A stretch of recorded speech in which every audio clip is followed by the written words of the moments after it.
So I decided to come back because of this Donna Brazil throwing Hillary Clinton under the bus thing. This is pretty exciting, right? Now, I am in my room, my little laundry room here, and it is almost done. I still have a lot of work to do with the mitering and whatnot, but most everything else is installed, so those of you who followed it, it's almost complete. I don't necessarily always want to go do tiling work when I get home, and when you are an Asperger's individual, having square walls is important in a 120-year-old house. That's difficult, but we're not here to talk about that. We're here to talk about Donna Brazil throwing Hillary Clinton under a bus, and this is a big deal. Not because of the, oh yeah, it's a scandal bit, that'll play out in the news, but because of the meta of what's actually going on. This is a huge signal fire that we should all pay attention to. Why do I say that? Well, for one, this is Donna Brazil, the woman who legitimately conspired against Bernie Sanders by sending Hillary Clinton the questions to a debate that the two of them were having. Not exactly the best person to be on the, oh my God, how terrible for you, Bernie campaign.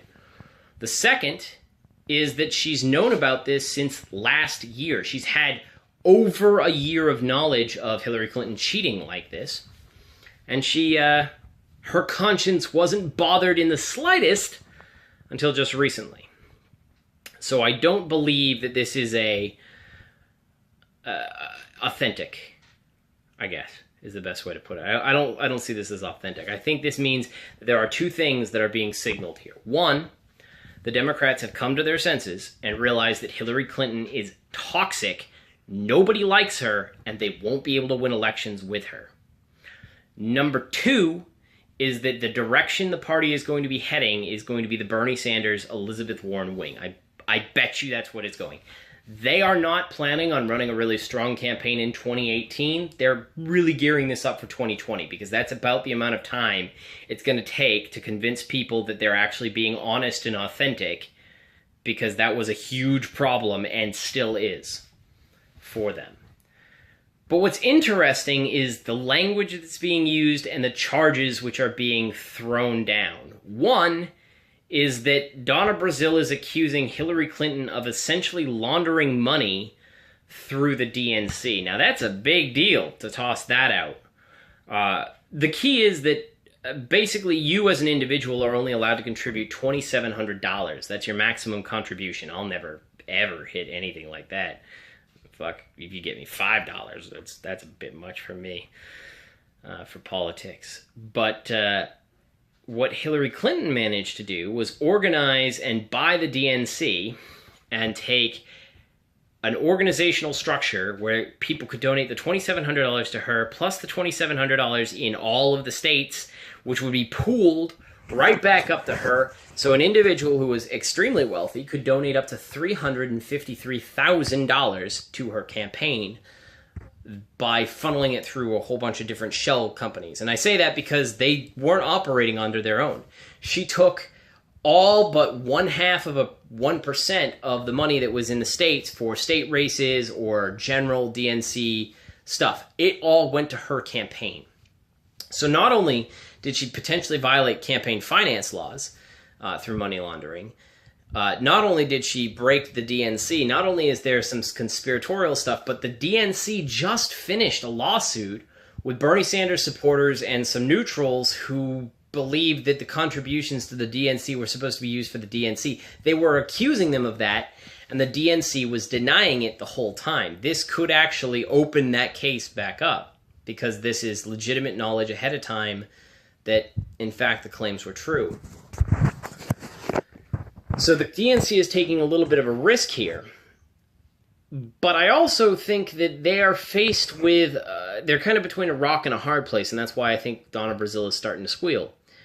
You have the Uranium One scandal, which has come back into the forefront. It really shouldn't be a scandal. There's legitimate reasons that the deal was made. I'm not going to try to play partisan on this stuff. I looked into it. It's not a huge deal.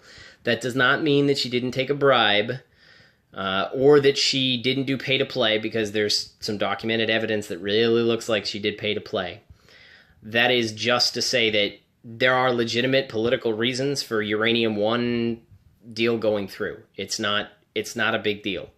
But the dossier, that's a separate question. See, they funneled money, again, kind of like what they did with the money laundering through the DNC chapters.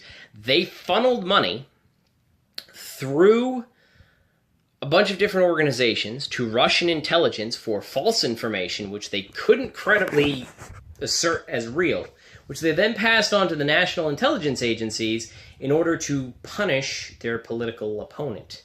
That's not going to end well. And right now, they're bringing, the Hillary Clinton campaign is bringing the DNC with them. So the DNC may know that Hillary Clinton is not, they're going to go down in flames with her, and they're choosing not to go down with a ship. That's one possibility there. Another possibility is that they're hoping that if they throw out all of the dirty shit that she did and give it all to Congress, Congress will have plenty of time to go feed that, and the DNC won't be a big deal. The third thing is that they need to come clean and honest to try to build the trust back for the party. So all of those things, I think, are kind of why the DNC is doing what they're doing. I think it's fairly important to keep note of that, though. The Democrats typically hem their wagons, and for them to turn around and toss Hillary Clinton out with the trash, so to speak, well, if the Democrats aren't going to defend her, that means she's entirely on her own.